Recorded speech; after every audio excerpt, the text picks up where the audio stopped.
And welcome to tonight's event presentation by Claire Zimmerman and Christina E. Crawford in honor of the late Jean-Louis Cohen.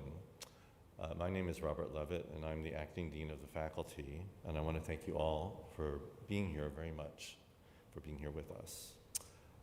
Before we proceed, I'd like to acknowledge this land on which the University of Toronto operates. For thousands of years, it has been the traditional land of the Huron, Wendat, the Seneca, and the Mississaugas of the Credit. Today, this meeting place is still the home to many Indigenous people from across Turtle Island, and we are grateful to have the opportunity to work on this land. As many of you know, the name of the avenue on which the faculty sits, Spadina, comes from the Anishinaabe and means a place on a hill. The site was also an important trail for several First Nations.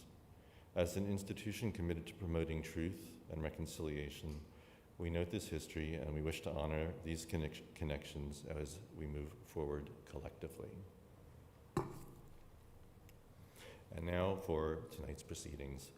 Claire Zimmerman and Christina Crawford are the co-editors with Jean-Louis Cohen of the recently published book at the heart of tonight's lecture, Detroit, Moscow, Detroit, and Architecture for Industrialization, 1917 to 1945.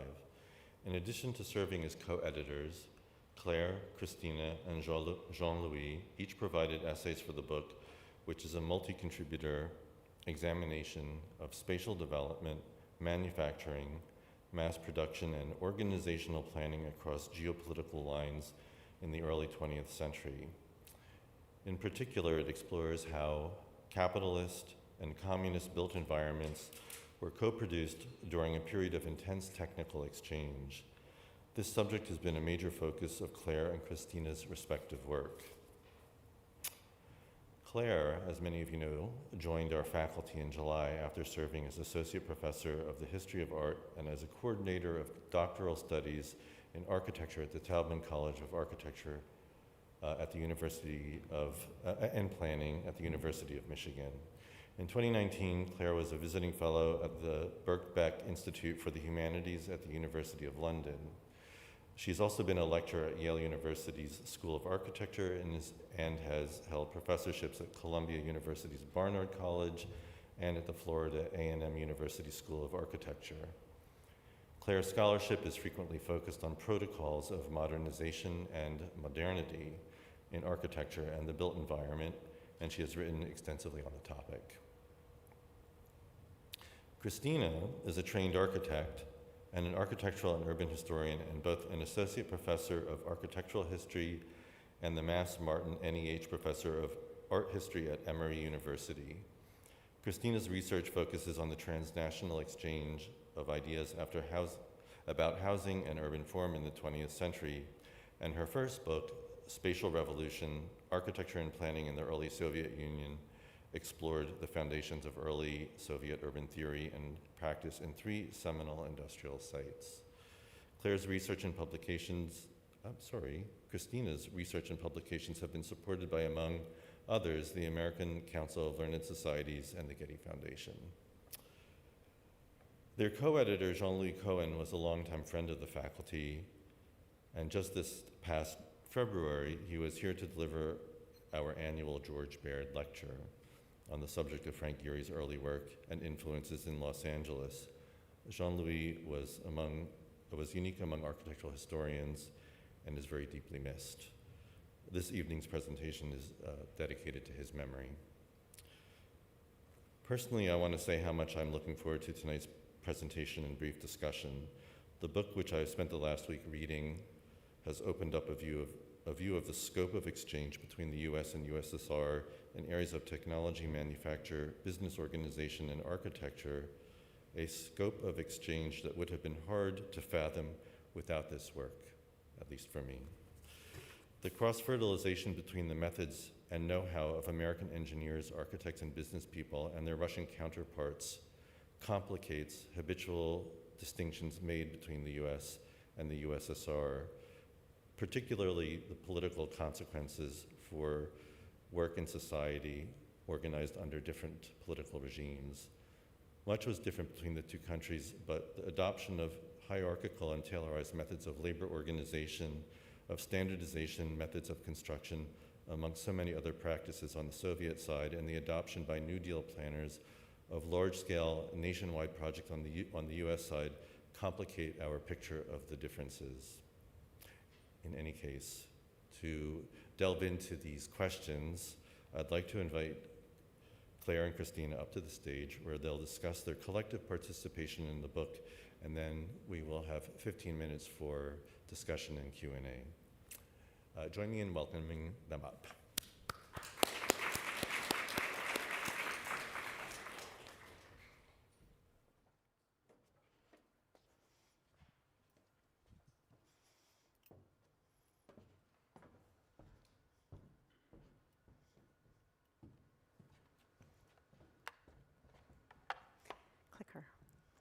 Clicker. Wrong one, actually. Okay, here we go. Oops. Yeah. Thank you, Robert, for that kind introduction, and in general for my welcome to Toronto and the faculty. It's really a great pleasure to be here. As it happens, my debut at Daniels concerns a topic that I have just finished working on, I think. Detroit, Moscow, Detroit, and the monograph that follows it represent a phase of my life dominated by the industrial Midwest of the United States, as experienced at the University of Michigan. I hope that my students in animal architecture here can attest to a shift of direction here in Toronto towards environmental humanities, about which more to follow in the months ahead. I also want to thank my co-editor, Christina Crawford, for what is now many years of collaboration and ongoing conversations about the future of history and the work that we do in the world of architecture. I particularly thank her for all the work that went into this presentation, and I am very glad that she is here, even if the third member of the trio is not. I was just noticing that we happen to have this larger, taller podium right next to us for the virtual presence, the imaginary presence. The spirit of Jean-Louis. The spirit of Jean-Louis is here with us, we hope. August 7th was the day that the first copies of Detroit, Moscow, Detroit reached the offices of MIT Press. It was also the day that Jean-Louis died. Since that date, a flurry of arrangements and communications have ensued. As a result, this book lands in quite a different place from where all three of us expected it to land. Instead of forming the middle link in a chain of books on Soviet and American history by Jean-Louis Cohen, it has become an end point in the chain of his books. For both of us, the story goes on, and that's what we should turn to now.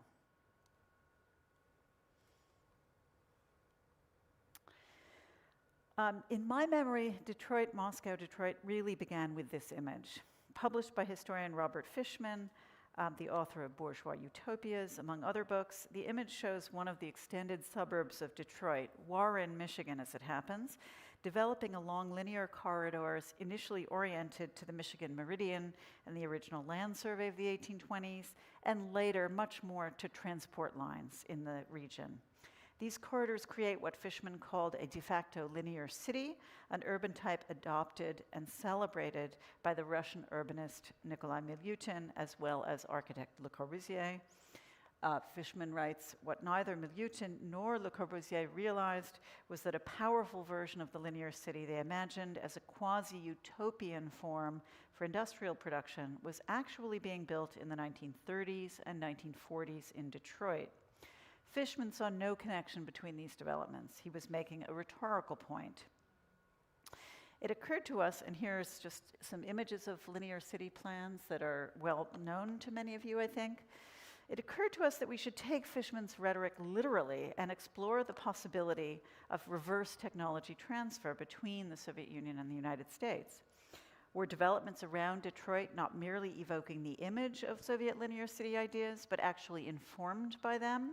Indeed, our research suggests that on-the-ground participation in rapid Soviet industrialization in late 1920s gave U.S. and early 1930s, gave U.S. industrialists experience in high-volume work that enabled them a few years later to embark on the largest war mobilization effort that the world had ever seen in preparation for World War II. Without the intense pressure and rapid pace of the Soviet first five-year plan, would Detroit's architects and engineers have been able to upshift yet again to create the military-industrial complex between 1937 and 1942?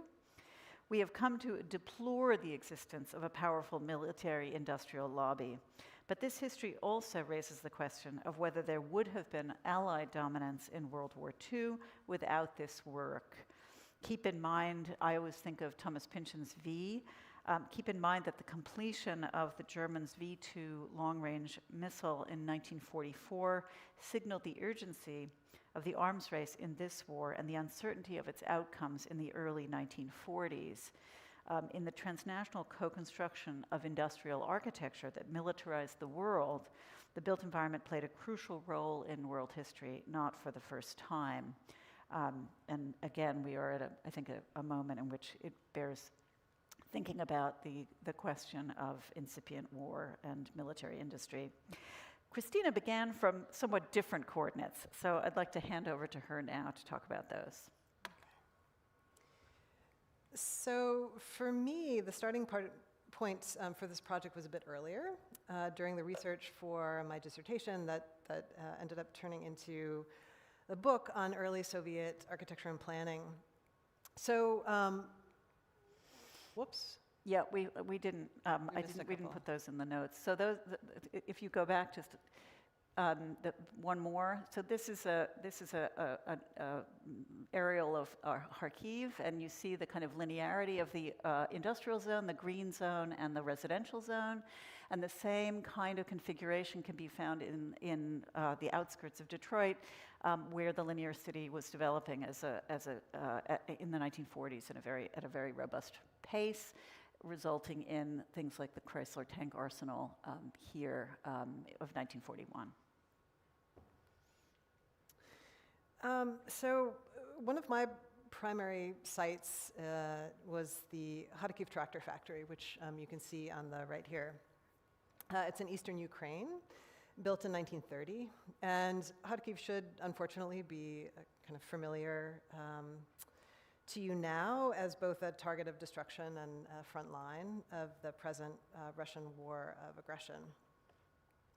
Now, contemporary Soviet publications about this celebrated project noted, much to my surprise, at the beginning of the research, that the industrial complex at Kharkiv was modeled on the Stalingrad tractor factory, which is on the left, which had been designed whole cloth in Detroit, and that the construction site, in fact, was run by American foremen. Now, the nicest housing blocks in the concurrently built socialist city still stand, remain referred to as the Amerikanki, or the American houses, for the American foremen who are on site. Now, this information, when I first came across it, completely threw me for a loop. But sure enough, when I got my hands on the plans of each industrial complex, left, Stalingrad developed in Albert Kahn's Detroit office, and right, a later version of the plan of Kharkiv that was attributed to Soviet architects. And I lined them up on AutoCAD. They matched down to the dimensions of the structural bays. One, however, was made of prefabricated steel, the other a hybrid of steel and concrete. But the corroborating evidence for this transnational multi-site industrial standardization campaign was nowhere to be found in later Soviet sources. The American contribution had been eradicated from the record. So what actually happened on these sites? What architectural history is revealed if we pull back to see first how these business relationships were established in the context of political opposition, and second, how the built environments in these far-flung places came to resemble, while not exactly replicating one another. So we'd like to talk a little bit about the process, anecdotally. How does a book like this get made? So the two of us met over breakfast for the first time in 2013. This was a match that had been made by Jean-Louis, who, when he found out, you're looking at Kahn, you have to meet Claire Zimmerman. So we met for breakfast. We started a conversation about the Soviet materials within the Albert Kahn papers at University of Michigan. That conversation turned into a multi-year collaboration. First, we presented a conference paper. Then we wrote an article. Jean-Louis, a longtime mentor for both of us, started participating in the project maybe about 2 years in. Together, or all together, we three then organized a symposium, wrote a book proposal, edited a book, and finally, after many years of work, we share with you this publication. But some of our adventures along the way. Now, inspired by the Albert Kahn World Domination Map, which is our name for it, from 1939, we developed a map of our own activities. So in white are the archival sites that we visited, often together. In red, our home bases. Now, Jean-Louis, who was an extraordinarily peripatetic traveler, he gets 2 home bases. We traveled together to Volgograd, Claire and I, a former Stalingrad, in 2017. Colleagues from the Volgograd State Technical University and Architecture School graciously served as our hosts, and we include them here. Thanks to them, we gained access to, really remarkable original drawings like this one of the Stalingrad tractor factory's main gate, which imagines the factory and its residential settlement as the productive center of socialist life, rendered as a civic square constructed on the far side of the Ural Mountains. Now, this architectural language of this aerial perspective signals this moment of transition, actually, from constructivism to neoclassicism. You might see that here. And the functional factory buildings are, in fact, barely perceptible in the distance. It was quite odd for us to go to Volgograd. The factory, the Stalingrad tractor factory, then tank factory, was reduced to rubble in the Battle of Stalingrad. It even appears in Vasily Grossman's Life and Fate as a battleground installation. But both of us were keen to go. The point was to experience the factory and its famous the city and its famous linear urbanism, to see, walk around the factory site and record this riverine city, to know what it was like to operate there. Not so easy, as it turned out, to access the factory itself. Sites like these are either A, now owned by private entities who gain nothing from engaging foreign scholars, or B, are still considered sites of military industrial sensitivity.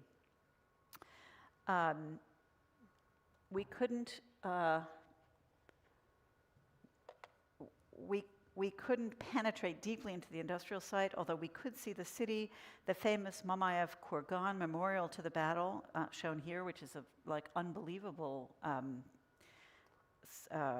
Soviet monument, and to Mother Russia, obviously, with her sword, and the housing that surrounded the site and was part and parcel of the urbanism of industry. At least enough of that survived for us to get a sense of the fabric of the city. With the help of our guides, we did meet the head of the now defunct Tractor Factory Museum.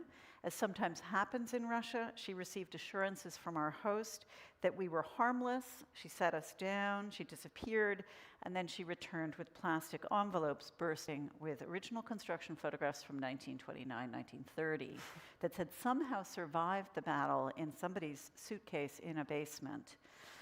Astonishingly, these images were nearly indistinguishable from the 85,000 construction photographs housed at the Bentley Historical Library at the University of Michigan in the Albert Kahn papers, in which I had been buried for some time. We sat and took pictures with our iPhones, which was really the only way we could record them. And those very images, those very copies, fill the pages of Detroit, Moscow, Detroit. A conference paper And an article draft appeared just as Jean-Louis was working on his CCA exhibition on Americanism in Russian and Soviet architecture. We brainstormed the conference and the invitees, we applied for money, and from that point he was all in on this project. Here he is taking photos of the amazing Kahn Construction Administration album unearthed at the Bentley Historical Library and personalized for Mr. Albert Kahn in Cyrillic on the top right corner. The symposium held at the University of Michigan in 2019 brought together most of our contributing authors, not only architectural historians, but Soviet and American historians, film and art historians. And this was our sense of how you would do a kind of responsible historical project here. Our Russian colleague, Yevgenia Konisheva, as you see on the upper right there, she traveled to the US for the first time for the conference, and you can see her here presenting us with this absolutely stellar collection of Soviet-era pins from all of the tractor factories in the Urals, a truly prized possession. Jean-Louis' CCA exhibition did open in 2020, just as the pandemic started. But the show and the book are a testament to his lifelong fascination with transnational stories in architectural history. So finally, all three of us met twice more in person in Cleveland to work through the Austin Company archives at the Western Reserve Historical Society, and lastly to Albuquerque to lay out by hand the photographic essays that thread through the book. So we share with this itinerary with you simply to underscore the book's long gestation period, but also the deeply collaborative effort, nature of the effort, which in the end I think maps quite nicely onto the complex transnational collaborative story that emerges in the pages of the book. So, well, there we go. Oh dear. It's a bit slow now. There we go. So, we're going to delve in for some time to the content of the book. Now, this book obviously is a collaboration not only between the three of us, but also between 11 additional scholars whose research investigates this entanglement of the Soviet and American built environments in this crucial period.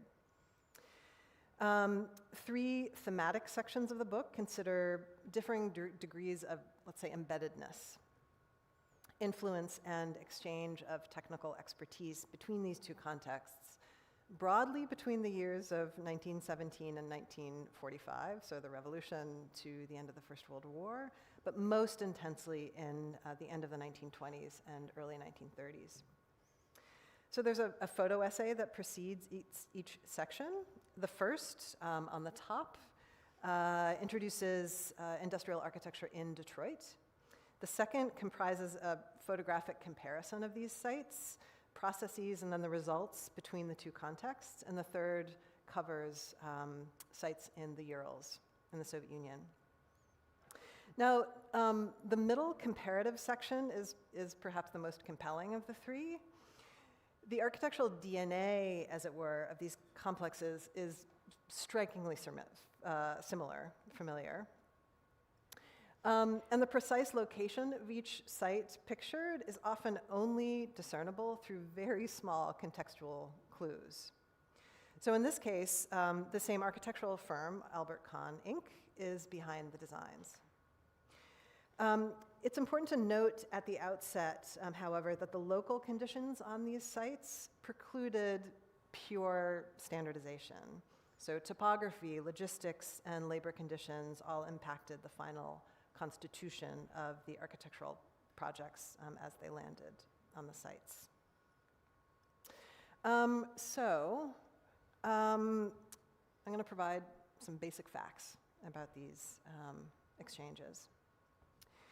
So between 1929 and 1932, an office building in Moscow housed a team of American architects and engineers from Albert Kahn, Inc., who sat hip to hip in collaboration with their Soviet counterparts to generate over 500 industrial campuses in the USSR over the course of 3 years. Concurrently, a group of Soviet engineers and planners joined American colleagues for shorter stints in Detroit, Michigan, adapting components of the massive River Rouge plant for Avtozavod in Nizhny Novgorod in the Urals. Now, although the US government did not recognize the USSR diplomatically until 1933, American private firms could engage in business with the Soviet government before that time at their own risk. So the worldwide economic crash on October 29th, 1929 was a boon to Soviet industrial planners who needed foreign technical assistance to meet the government's stringent deadlines of the first 5-year plan. Now, the economies of some of the Soviets' biggest concessionaires in the pre-crash period, so Britain, Germany, the US, their economies were in free fall, leaving skilled firms like Kahn's or Austin from Cleveland in dire need of work. Now, these firms had to be paid in dollars. That was part of the sort of contractual agreement. The Russian ruble was simply just not an international currency. And the brief cooperation ended in 1932 when the Soviets ran out of hard currency that had been wrung from their primary exports, which was Ukrainian grain. But the effects of this exchange continued to reverberate in both countries for decades afterwards. Long after American industrial planners returned home, constructed environments in Soviet territories like this is in Nizhny Novgorod, later called Gorky. The constructed environments reflected the influence of the American visitors, while those same experts brought strategies that they had learned building Soviet factories back to the United States. Books, pamphlets, and drawing sets attest to co-developed Soviet-American architectural practices and design solutions, even if the provenance of such details became obscured as the years passed. So what I'm showing you here on the right, on the left is a diagram from the Packard Forge plant in Detroit, and on the right is sort of construction manual from the Soviet Union by Vladimir Tsvetaev called The Contemporary Architecture of Plants and Factories from 1933. And it reveals the intense Soviet interest in and the precision with which industrial architectural types, which are called, at this time, American types, were adopted, adjusted, and then further developed in a process referred to in Russian. There's a specific Russian term called privязка, which means architectural adjustment, kind of to meet the conditions of the site. And just to add a bit to Christina's comment about the long-term effects of this exchange, this is essentially what happens when you build infrastructure, that it has this remarkable impact for decades afterwards, as long as it's in use. And we see that throughout both sides of this story, that the durability of these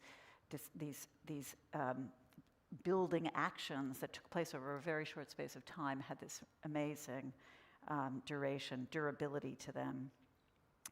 Given the choice, the Soviets favored American over European partners. As Adolf Joffe, director of the Chief Concessions Committee of the USSR, noted in 1927, quote, "The difference between Europe and America is that Europe must first sell us ready merchandise, make profits, and then invest in concessions, while America has liquid cash augmented by colossal energy and technical skill. The European offers are acceptable, but the American offers are preferred. The American model of capitalism was quick on its feet, flexible and liquid, and large firms like Ford often control their own supply chain, which just made everything easier." Technical assistance, just moving on through this kind of outline of the book's main contents, Technical assistance contracts between American firms and the Soviet government were facilitated by the Soviet American Trade Organization, or AMTORG, based in New York with an office in Detroit, and we'll talk a little bit more about that when we talk about Jean-Louis' work for this book. In addition to Kahn's contract to design a tractor factory for Stalingrad, in 1927, Chicago-based design engineering firm Henry Frayne and Company of Gary steel plant fame were hired to assist the Soviet metallurgical industry, and Cleveland-based Austin Company, that you see here in the USSR, was hired to construct the Ford factory in Nizhny Novgorod and to build an accompanying socialist city. And it was important to us to have that, to get that sense of additional context. It wasn't only Kahn Inc., although Kahn has really the easiest traces to follow in telling this story, I think. The hundreds of buildings that emerged from the Kahn consultancy were drawn and administered by Госпроекtstroy in Moscow, a coalition of Albert Kahn Inc. and the Soviet State Design Construction Trust. In this map of the first 5-year plan used in Kahn's office, the vast territory of the Soviet Union is sprinkled with small icons marking new industrial installations. The infinitely replicable assembly line architecture Kahn's designers had perfected in their work for Henry Ford and other auto manufacturers here met the Soviets' need to rapidly develop remote sites of mineral wealth removed from modern infrastructure.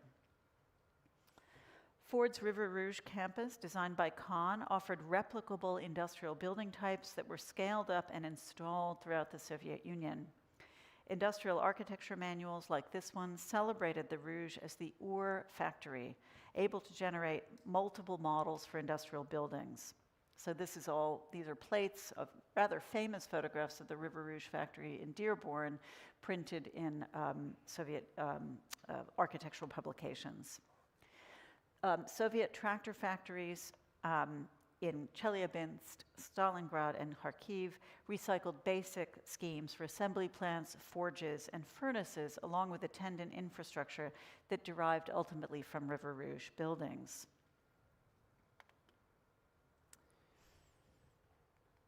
So the Kharkiv tractor factory, which I sort of mentioned previously, was in fact a second round project of the first 5-year plan, built after the completion of the one in Stalingrad, which was Kahn's initial project in the USSR. So the Stalingrad factory was designed and manufactured in its entirety, and in fact, it's on the cover of the book. You can see the truss that was then shipped to Stalingrad. So the Stalingrad factory was designed and manufactured in its entirety in the US. Although Kharkiv was to duplicate the plans for Stalingrad exactly, the buildings as constructed are not identical, and you can see that just from the photographs. So the prefabricated steel structures at Stalingrad became hybrid steel and reinforced concrete structures at Kharkiv because of differing schedule, cost, and labor conditions. Kahn's construction foreman, who in fact was on both sites, he was on Stalingrad and then he moved to Kharkiv, named Leon Swagian, he reflected after his Soviet experience that he'd had to, and I quote him, learn to take account of what material is available here instead of imposing absolute standards, end quote. So in less than perfect circumstances, an expert might still turn out a successful construction project if he was willing to solve problems on the fly and make use of the material and labor at hand. If he was willing, in other words, to engage in privyazka, to make architectural adjustments. So part of the argument that we make in the book is that the Americans are learning something on these sites. They're not just kind of lording it over their Soviet counterparts. They're picking up skills themselves. Now, thousands of Soviet technicians were also trained by Kahn management in Detroit, Moscow, and in subsidiary field construction offices, ensuring the spread of Detroit working practices in the Soviet Union long after the Americans left.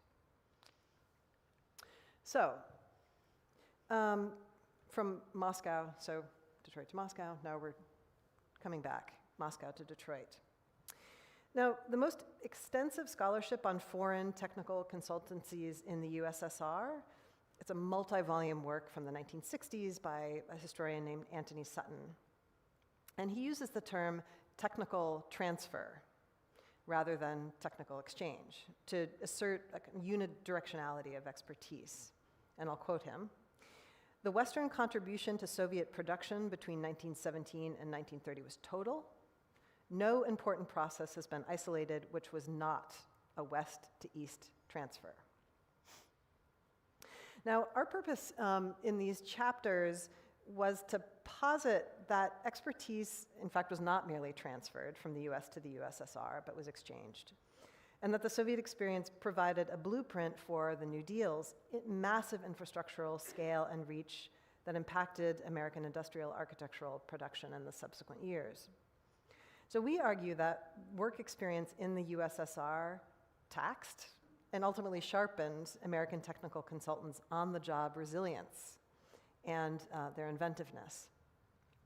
So both of us chose, actually, in our sole authored chapters in the book on this question of return. So we'll just give you brief overviews of our preoccupations for our chapters here. And then we'll say a little bit about Jean-Louis and a little bit about the stakes of this publication, what we thought we were actually doing. My chapter is about the brother of Albert Kahn, Moritz Kahn. It begins with a trip down the Volga River in 1929, as a river depicted here.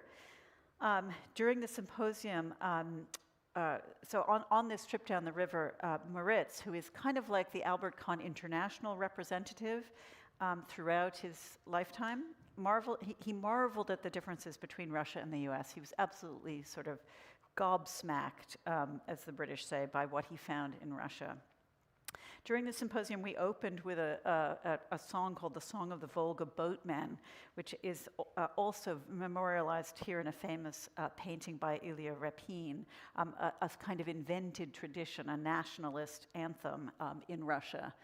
There's the sweep of the Volga at Stalingrad, what you saw when you went to the site in 1929.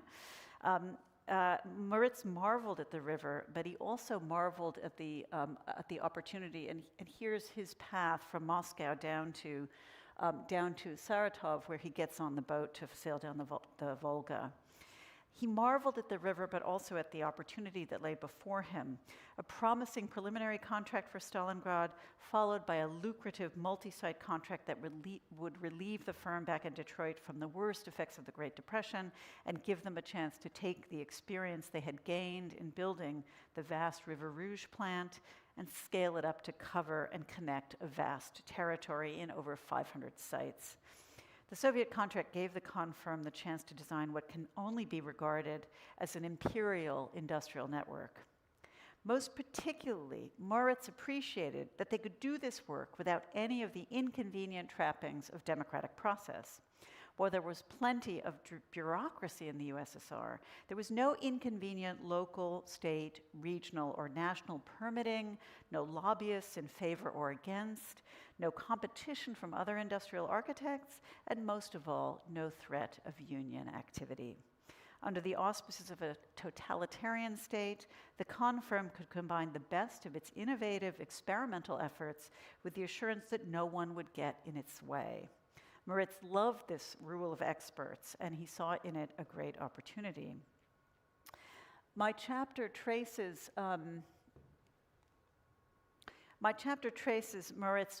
Moritz's earlier transnational work for the Kahn firm, work that dates back to 1905, and another vast territorial network, this time in building supplies and a proprietary concrete technology.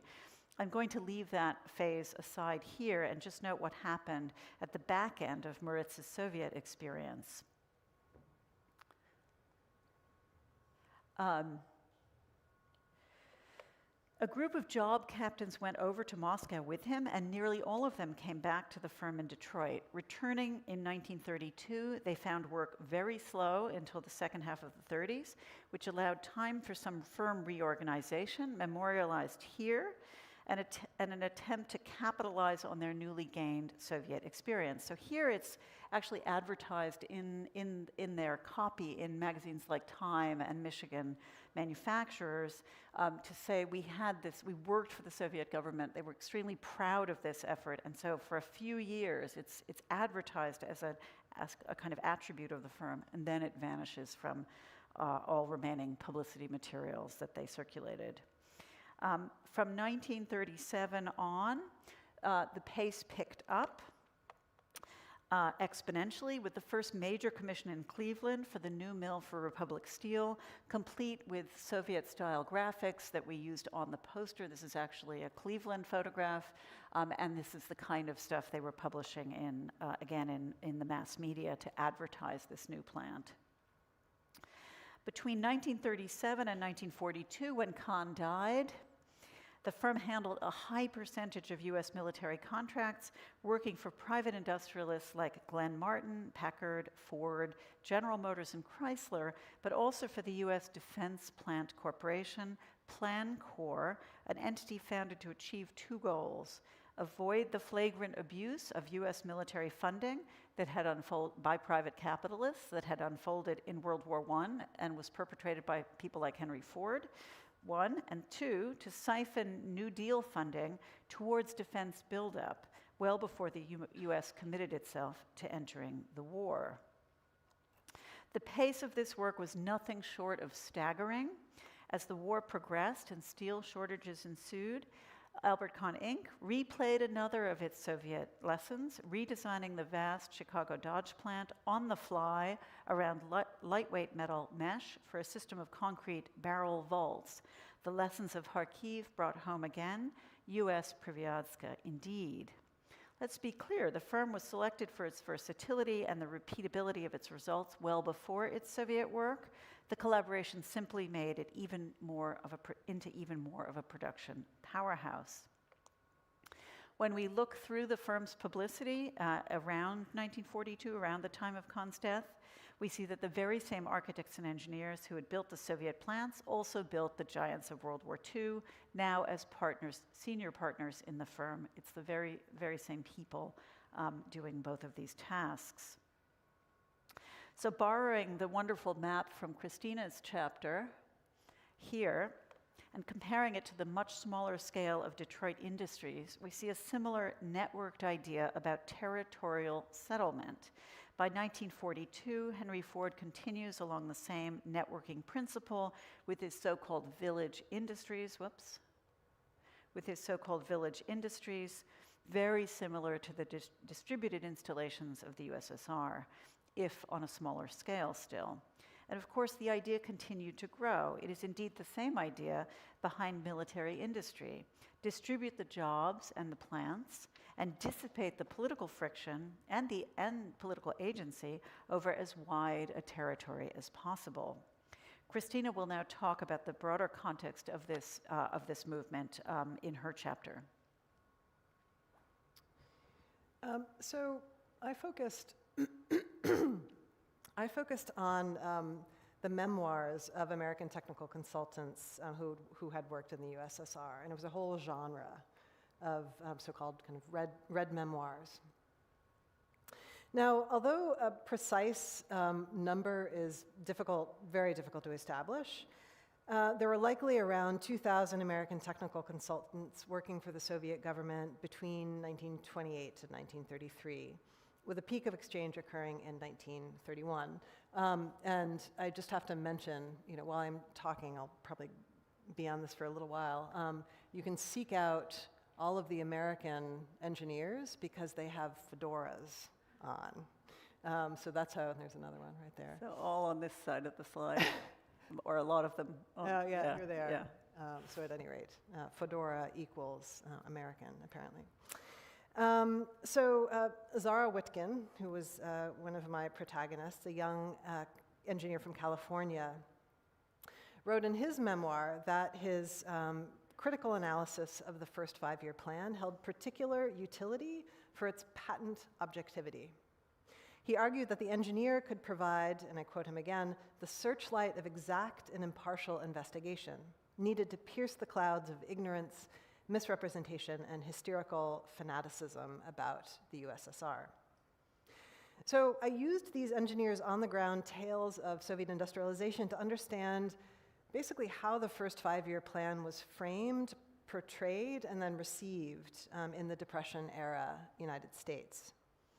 Now, all of the memoirs and all of the authors claimed that the engineer, constitutionally disposed to rationality, was best positioned to extract lessons from the grand Soviet industrialization experiment. So I cover a number of topics that recur in these memoirs, including the sort of claim of kind of political agnosticism. They're all, I'm not interested in politics, and that they're really just mercenaries. So that's one topic. But one of the more interesting topics, I think, was this discussion of Soviet women workers they engaged and encountered in hard, skilled, and intellectual labor. Gender parity in the Soviet workforce was presented by most of these American consultant authors through affirmative narratives, largely because their encounters with Soviet women workers were so positive. So in his study of Soviet-American technical exchanges, the Stanford scholar H.H. Fisher noted that most American engineers stated a clear preference for Soviet women workers. The authors of the American New Deal, so we're talking 1933 to 1938, were intellectually avid in their search for precedents to pull the country out of the Great Depression. American economists looked to England, to Germany, to Japan, but the two main exemplars for large-scale governmental planning were fascist Italy and the socialist USSR. The generally positive view of the Depression-era U.S. held of the Soviet first five-year plan led Stuart Chase, the economist who actually coined the term the New Deal, to ask, why should Russians have all the fun remaking the world? Now, to be clear, there's no mention of the Soviet Union or the first five-year plan in New Deal legal documentation. It's difficult, however, to look at the map of PWA projects, on the right here, published in 1935, and see any other precedent than the Soviet Union's own cartographic representation of the first five-year plan, down to the peach color. So the engineer authors satisfied American curiosity about the plan as it unfolded, and most critically, they helped to intellectually reconstruct at least one component of the Soviet economic system, this massive state-funded public works campaign as a plausible model for the crisis-stricken United States. But that's very big picture. Most of these US technical consultants, on the other hand, simply used what they had learned in the USSR without fanfare upon return to the US.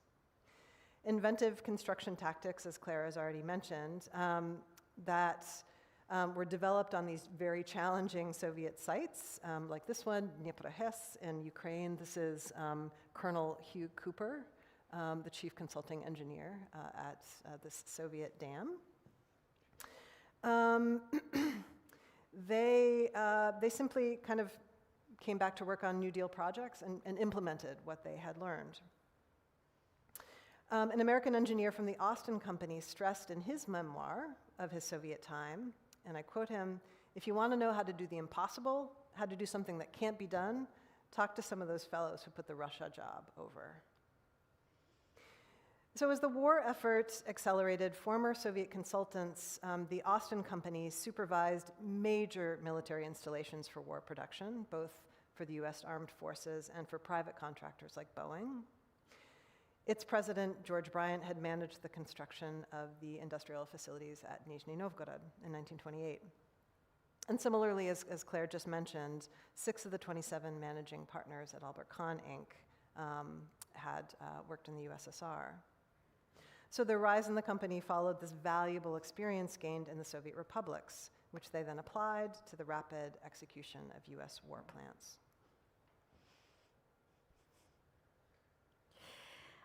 Why did we make this book?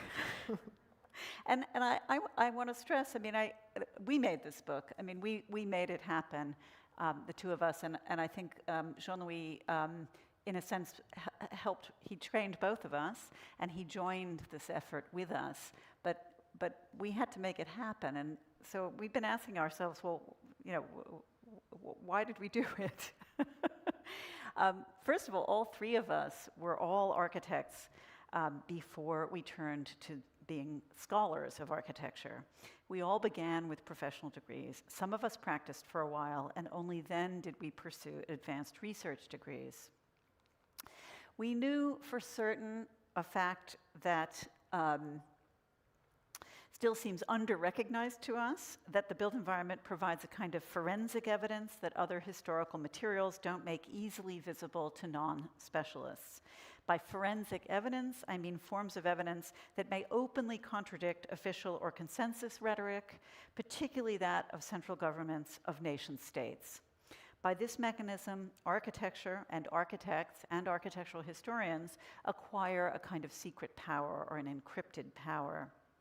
Part of our goal has to do with exploring this condition to make the language of the built environment easier to parse so that it can be reverse engineered toward the kind of society we say we want. Like I said, architects have a secret power. In this case, that of Detroit, Moscow, Detroit, we weren't looking for perspective on the present particularly. We were looking to understand the past. But of course, as is always the case, the past never leaves the present alone. The past is not dead, it's not even past, as William Faulkner famously wrote. In researching the physical traces of the industrialization of the USSR, we explored the prehistory of the Cold War, the period from 1945 to 1989, when the world ossified into two major spheres of influence, a period that is now distinctly behind us. In the 1930s, as Detroit, Moscow, Detroit makes clear, the US helped to industrialize the USSR, providing it with advanced technology with the goal of fueling the balance sheets of American manufacturers. This was, in the end, part of the calculus. In seeking a market for US goods and services internationally, the collectivity of the US, the state and private capital, thus armed its future opponent. The movement of capitalism, always in search of new markets and what's called the spatial fix, worked against the movements of peace and democracy, the greatly celebrated achievements of the modern Western state. In the midst of the pandemic, the controversial political theorist John Mearsheimer published an article in Foreign Affairs in which he wrote about how the US ensured the rise of China as a global superpower today as follows, quote, "There is no comparable example of a great power actively fostering the rise of a peer competitor." Although this was not our primary goal, DMD shows just how incorrect such a statement is.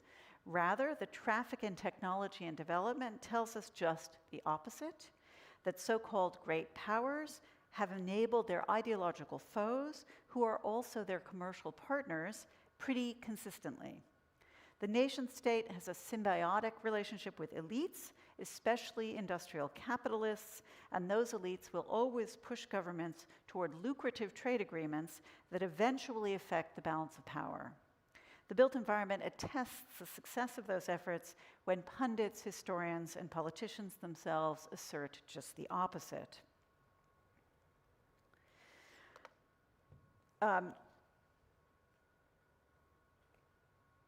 Students in the PhD seminar today were commenting and asking us about similar buildings today, data centers, troll farms, warehouses, various kinds of invisible buildings.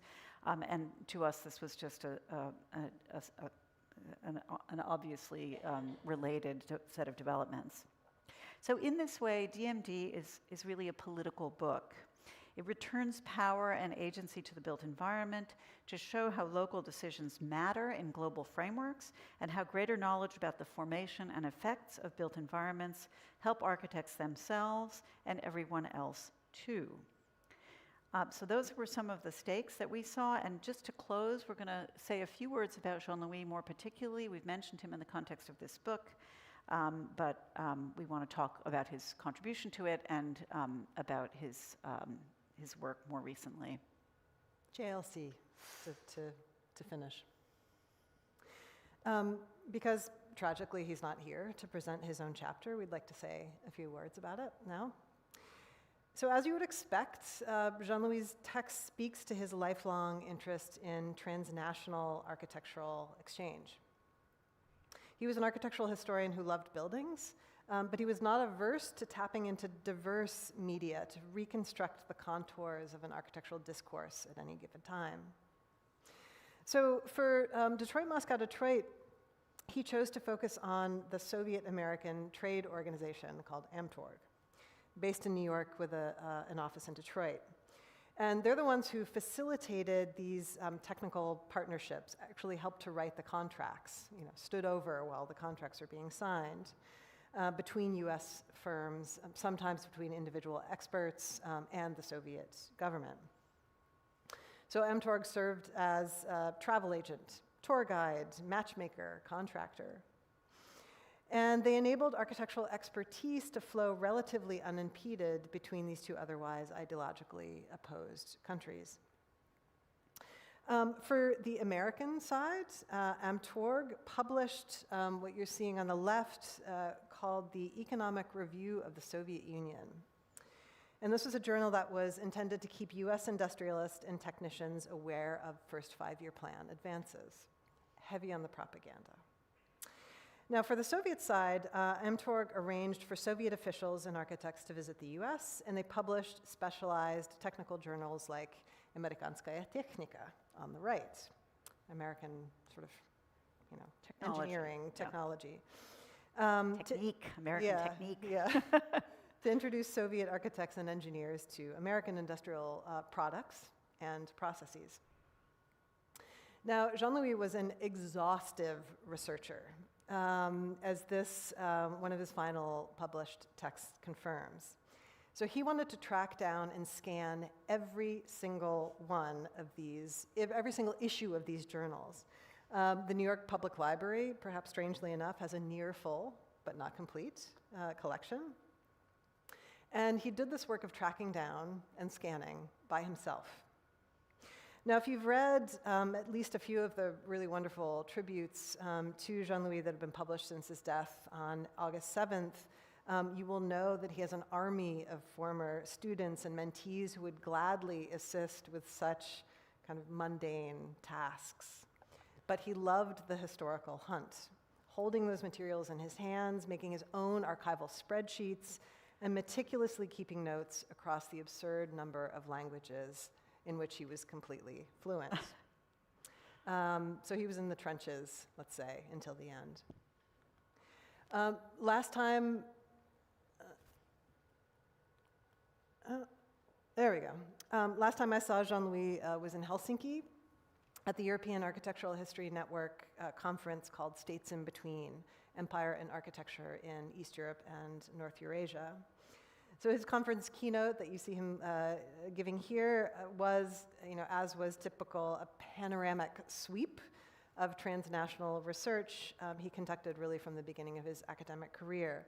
And I like this image in particular because it shows, well, Jean-Louis in his 70s and Jean-Louis in his 20s on some site in Moscow with a friend. Knowledge exchange. There we go. Knowledge exchange in the modernist built environment captured him from the onset of his career. So we have comparisons and sort of contrast between not only Detroit and Moscow, but also Paris and Casablanca, Sao Paulo and Lisbon. Jean-Louis was here for the George Baird lecture, as Robert mentioned, last year. I've heard many comments on his massive planned catalogue raisonné on Frank Gehry, which was intended to span 8 volumes. Many, myself included, wondered about such a massive single architect study at a time when the field is moving away from interest in the great auteur. Why did Jean-Louis choose to return to a single architect study late in his career? It's true that he was on the opposite sine curve from the main line of interest of the field. When others were writing on great white male architects, he was writing books on Italian communists, Moscow, and Casablanca. As the field has turned away from Euro-American architectural history, Jean-Louis turned back to his old friend, Frank Gehry. He wasn't about to give up on the monograph in the end. But in fact, what he was planning was a set of volumes that have a long history in our field. Full archival publications, like the Mies Archive from Garland, or the volumes of Le Corbusier's work. These are invaluable resources, particularly for those who are not into disciplinary athleticism, about which we heard a couple of weeks ago, or who can't travel to distant archives themselves. In this way, Jean-Louis put his finger on the scales of history to favor a gifted Jewish architect going forward into the future, and to make sure that his story would be part of this archivally open world. Certainly the Garland volumes will, if they are not already, be digitally available at some point. But Jean-Louis' interest in Gehry represents, I think, the inescapable conclusion of most architectural historians that while we can look at multiple actors, at complexes of actors, at historical trends, at some point we do come back to buildings and back to the people who make them, on whom we rely to use their secret power to make the world a better place. Thank you. Thank you.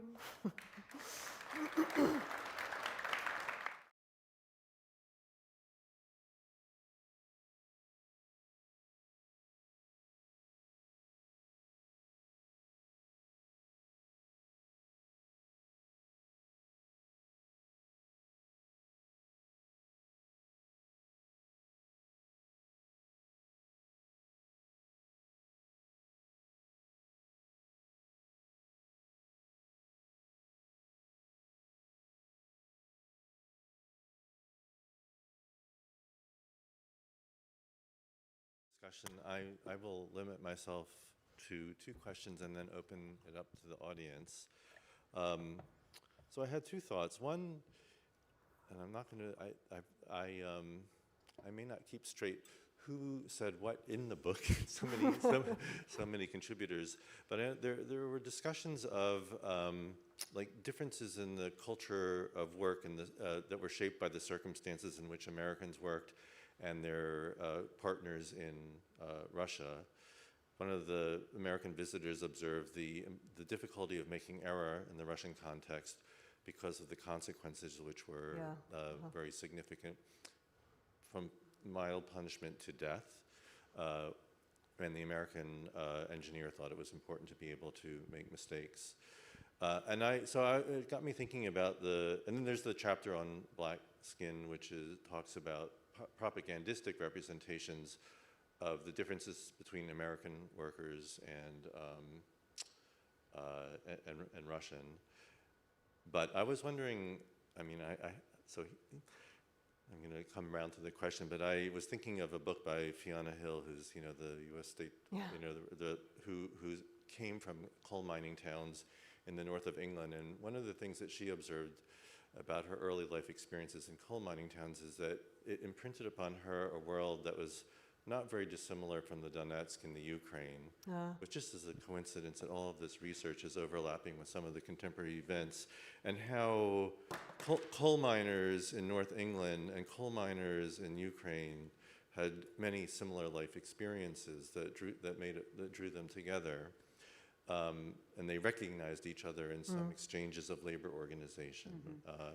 And I was just wondering if, in as much as this like dramatic transformation of the material world and the organization of labor in Russia imprinted itself in particular ways on Russian society that paralleled the experiences of American workers who were also being shaped by what are essentially nearly identical physical environments and regimes of labor. I think we could put that under the general rubric of productivism, that both contexts were addicted to the idea of increasing productivity. Would that? Yeah, I think so. I mean, I guess, we have said multiple times here that this is a historical project, but you can't, of course, help but think about the present conditions as well. And I mean, I would say one similarity if you get to the end of the story. So, the 1920s and 30s, these installations were, I guess you could say, incredibly optimistic sort of constructions.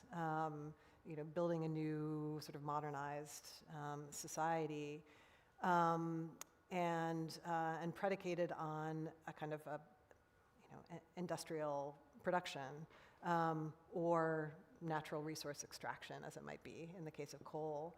And then what happens when it's gone?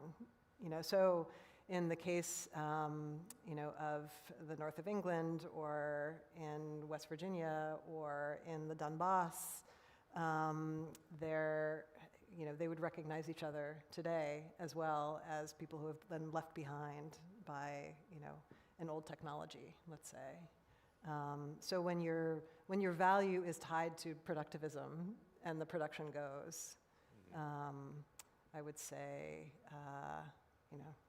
then we've got a whole other set of urban and architectural problems. And actually, there is some. The story is not only negative from that, because if the effects of productivism turned out to be really deleterious for the world that we occupy today, then the degrowth that was experienced in these communities, will have a corresponding social effect more broadly, and it encourages a kind of degrowth mentality, I think, which we did not see in the mid-century, because the generations of workers who were shaped by the growing Second Industrial Revolution are really our parents and grandparents, or maybe grandparents and great-grandparents. But those people don't exist in most parts of Euro-America today, or even globally, I think. Thanks. Okay, I will ask one more, because it was something that struck me from, I think it's the Stalingrad factory, the image of the classical piazza or place with the factory building sort of disappearing invisibly into the distance. And I was recalling something in one of the early chapters of the book where one of the Russian interlocutors in the book is, he decries the vulgarity of American aesthetic practices while enjoying or admiring, the incredible productive capacity and in particular standardization and the consequences of it for building. It's in the first or the second chapter. Yeah.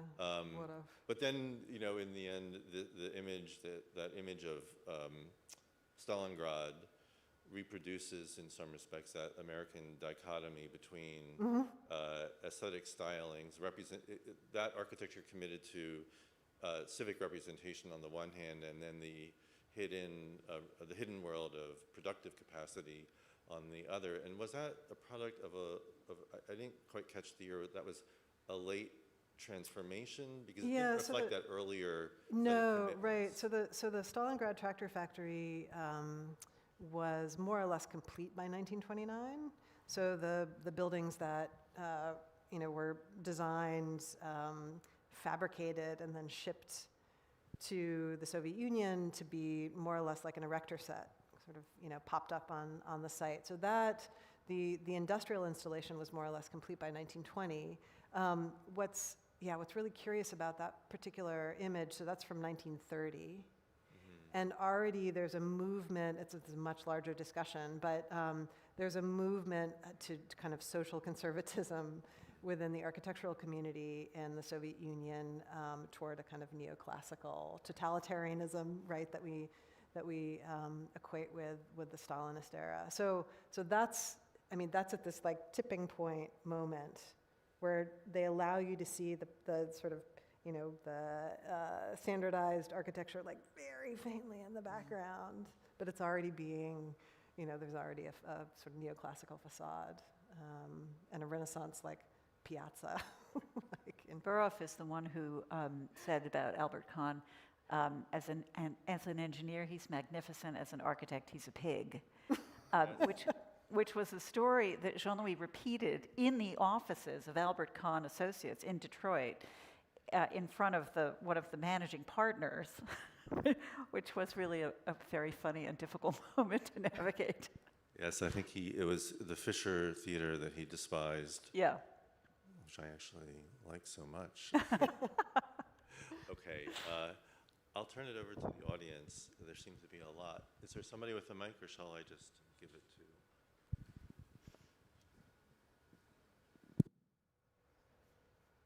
Thank you so much. I don't think I've ever seen a more compelling advertisement for the relevance and excitement of architectural history. So congratulations, and I love the phrase of secret power. I'm wondering, central to the American identity is an idea that the US and the former USSR are opposites, and that one is bad and the other is good. And so this is very clearly a political book that's putting out messages that are really counter to central ideas. And I'm wondering, did you encounter resistance there about what you're putting out in the world that's counter to what a lot of people want to believe? And how did that manifest, and how did you deal with it? Or did it magically not happen? I think that there are not a lot of people who get behind Joseph Stalin. So, I mean, our book is really limited to the period in which Stalin is in charge. We don't know. I mean, we haven't had the reception yet, so we'll see what you're talking about a kind of general embrace of communism. Well, I think I don't know. Do people want to hear that the ideas from the USSR were helpful in producing New Deal ideas? Yeah. I don't know if people want to hear that. I'm curious. Okay. Yeah, I mean, it's interesting. We had like such a hard time. So basically, there's almost no scholarship around this until a couple of our Russian colleagues, and I want to be careful not to conflate Soviet and Russian, but these happen to be like colleagues from Russia, started to poke around in the influence of Kahn on Soviet architecture, I don't know, maybe about 10 years ago or so, and I think they received some pushback. I mean, not so much. I mean, generally, people think it's a pretty surprising, interesting story. I guess what I would say is right now, and since the war began, the more difficult kind of ethical question is when you're trying to elicit some interesting lessons from a difficult context. Like, what does that say about your own? I mean, it's. I would say since the war began, it's become a bit more fraught. I think that was the invasion of Ukraine was a kind of crisis for all of us in terms of this book, but particularly I think for Christina and Jean-Louis, who have invested so much time in the study of Russian architecture and history, or Soviet architecture and history. So I think for us, we've had a number of upsets in the course of producing this book, the first being the invasion of Ukraine, and the second, of course, being the death of Jean-Louis. But yes, so far, I think people they just want to understand what the occluded historical narrative is, and then be able to make sense of it. And the idea that the idea that the New Deal was this unusually sort of democratic period in U.S. history is not new. It's just that we're connecting it to the logistics of unfolding something like the WPA, which is long overdue. Well, and I do have to say, so at the symposium, one of Claire's colleagues from the history department, who's an American historian kind of the New Deal, so I gave my spiel, and I said, and the New Deal was strongly influenced by the first 5-year plan. He was like, whoa, wait a minute.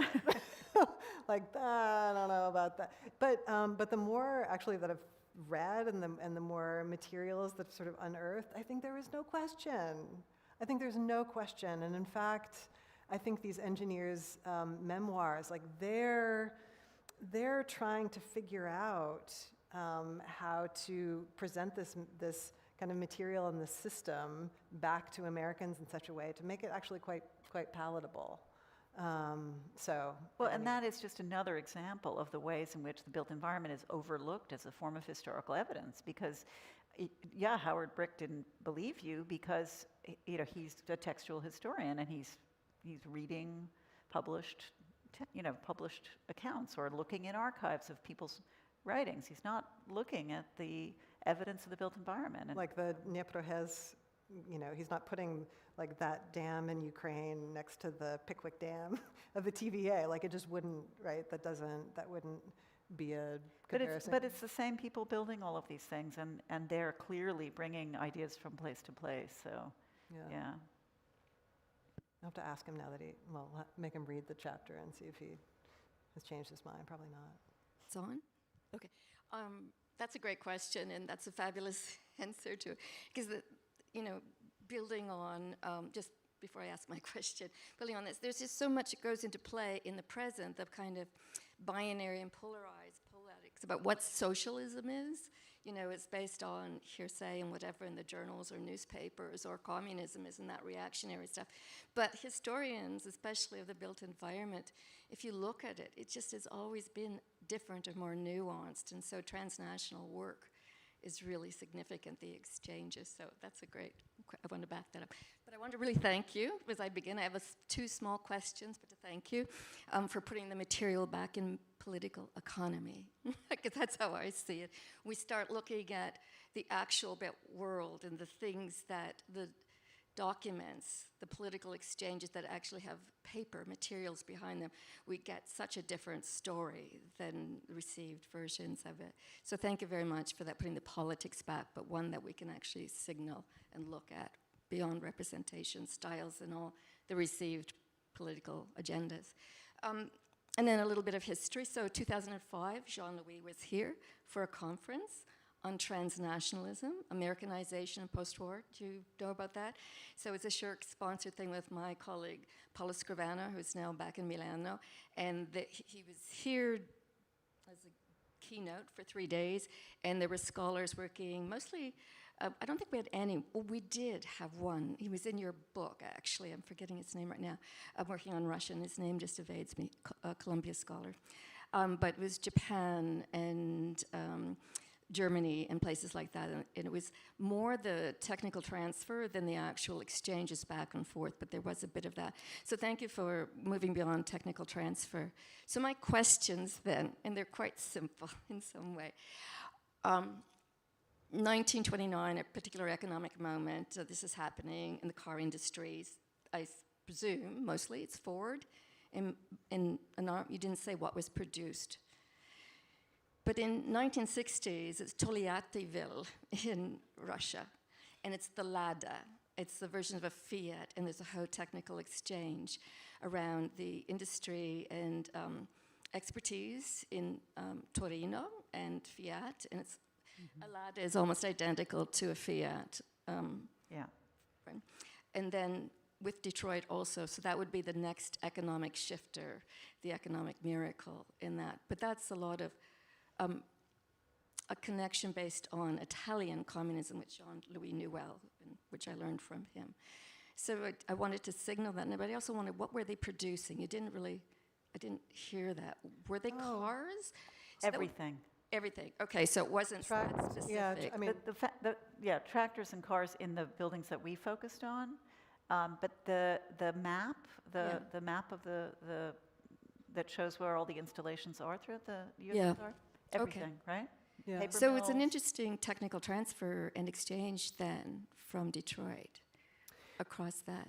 Yeah, I mean, I guess what then is interesting about the architecture is that it's just like it's a shed. It's a repository for whatever you want to put in it, whether it's tractor line or Tank lines. Tank lines. They were all built, actually structured to turn into tank factories, or whatever.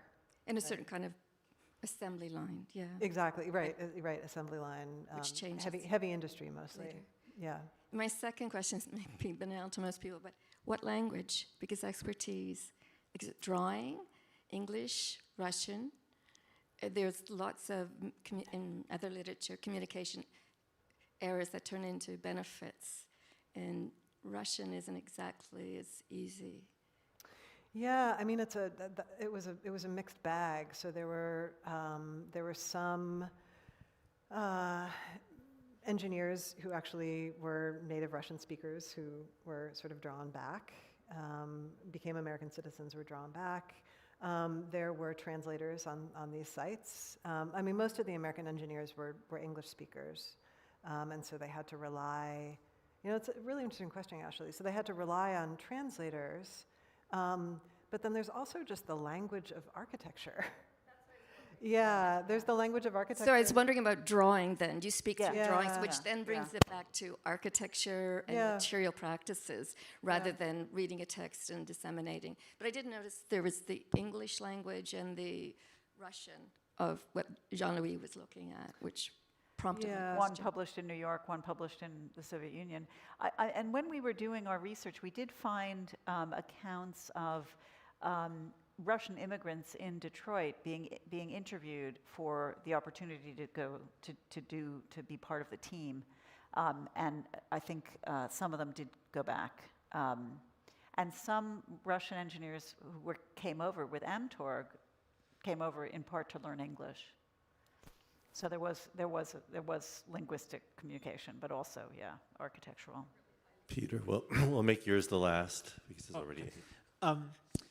During the Second World War, George Orwell wrote a pamphlet called The Lion and the Unicorn. And part of it is psychologizing England as it's fighting this war, but he sees socialism as the way England can win the war, and then he explains what he thinks British socialism should be.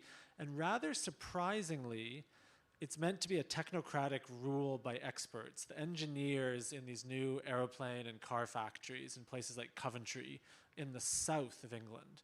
And I wonder if you could, maybe if the two of you could try to square the circle between what Christina said about these red memoirs where experts come back and say, I'm not into politics or whatever. And Claire, I think, also kind of touched on this notion that maybe the New Deal is meant to be a moment when democracy has failed and the technocrats are going to take over and run things. But what was the political vision of these engineers for how America should be run? And I know you can't answer that as an ending question. But. There was a whole. So these engineers, I think they really, they fully lived technocracy, right? And so this was. Maybe, of course you have to read these red memoirs, assuming that there are certain aspects of this that they're just going to hold back. But all of them come out very hard and say, like, I am not interested in politics at all. Maybe there are some takeaways, so there are notes of interest in large-scale planning. If you can cut the red tape, of which there was a lot in the Soviet condition. So if you can get rid of the dead weight and the red tape, there's every reason to believe that these kind of like massive infrastructural kind of, nationwide planning efforts, which of course, they've got skin in the game, right? So these kind of projects would benefit them personally as well, right? Because they sort of climb, and many of them do climb up the ranks in New Deal organizations, institutions. I would say for the Cohen firm, this is practically a religion. Standardization was the gospel, and it was the way to surmount lack of control. That the only way that you could ensure that a fully kind of technocratic built environment would be through standardization. And so one of the efforts that Cohen is involved in that is also almost totally unknown is that he was a member of the Building Codes Committee in Washington and dedicated years to trying to get uniform building code established for all kinds of buildings.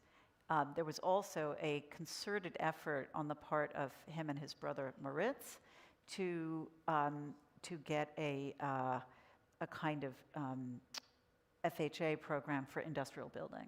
So the FHA program passes in 1934 so that you can have subsidized low-cost mortgages to buy a single-family home. These guys were in DC with John Dingell, one of the elected representatives of the state of Michigan, lobbying for a similar federal program for industrial building. So their efforts are kind of moving towards this fully technocratic state all through their lifetimes, and they didn't have it. They hated unions. They're extremely politically right wing. Frankly, I mean they're politically libertarian, but they take firm positions any place that it affects their so-called bottom line. Which would have to do with union action would be a kind of negative for them, even though this is a different story, but the Daylight Factory is the ultimate union promoting machine, which is a great irony of the con operation. Thank you.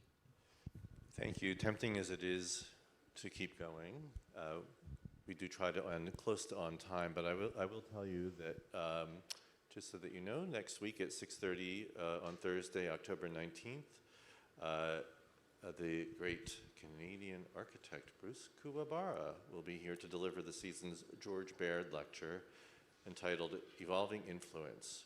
Bruce is a U of T architecture grad and was in fact mentored by George Baird, both as a student and as an early employee of his. So Bruce will discuss how George's approach to architecture and the public realm has informed the practice and work of Bruce's much acclaimed firm, KPMB Architects. So once again, next Thursday at 6:30. And thank you everybody for being here, and thank you Claire and Christina.